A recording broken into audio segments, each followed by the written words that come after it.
Assalomu alaykum. Hozirgi kunda ko'p qo'yilayotgan so'roq dalalarda, almalarda, sliva, o'rik, chirishni barini nemen обработка qilsak bo'ladi deydi. Eng yaxshi ta'sir mana o'sha erta ko'ktemda bordovskiy smes hisoblanadi. Ya'ni medniy ko'poroz, ak, izves soni aralashtirib, sonымен обработка qilish kerak.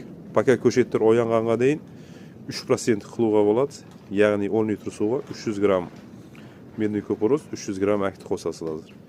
Екеуін отдельно емкостьта ерітіп, мынау медный көпірос обязательно пластмасса шелек сондай неде ерту керек. Бұл темірмен не қылатын болса, реакция кіріп кетеді. Мысалы, мынау бізде миқты қазір көреміз. Ол медный көпіросы сапасында солай тексеруге болады. Темірді салып қойып, біраз қойып қойсаңыздар, медный көпіроспен реакцияға түсіп, осының түсі өзгереді. Неге қазір өзгеруді бастады. Қазір бір пас тұрса, осының түсі өзгеріп қалады. Осы екеуін екі оңкісті бөлек-бөлек ертіп алып, аппаратқа, астына бірінші су құйып алынады, обязательно.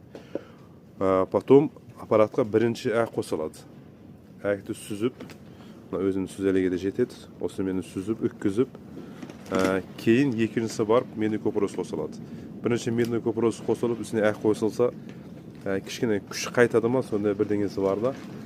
Сол өзінің порядкасымен қосып, араластырып солай істейсіздер.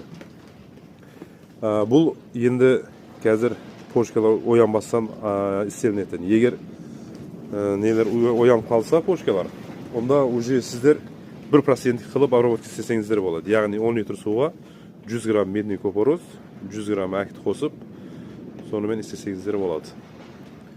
Біз бұны қазір лимонға істеп жатырмыз. Лимонның астында персиктерде көп болады, ана бал шире шығады.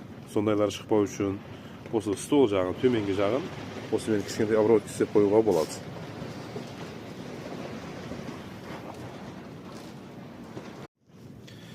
Мінекей медный көпірозы сапасы.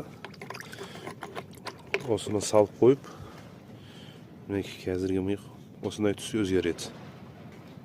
Сол үшін бұны темір шелегі сондайларда дайындауға болмайды.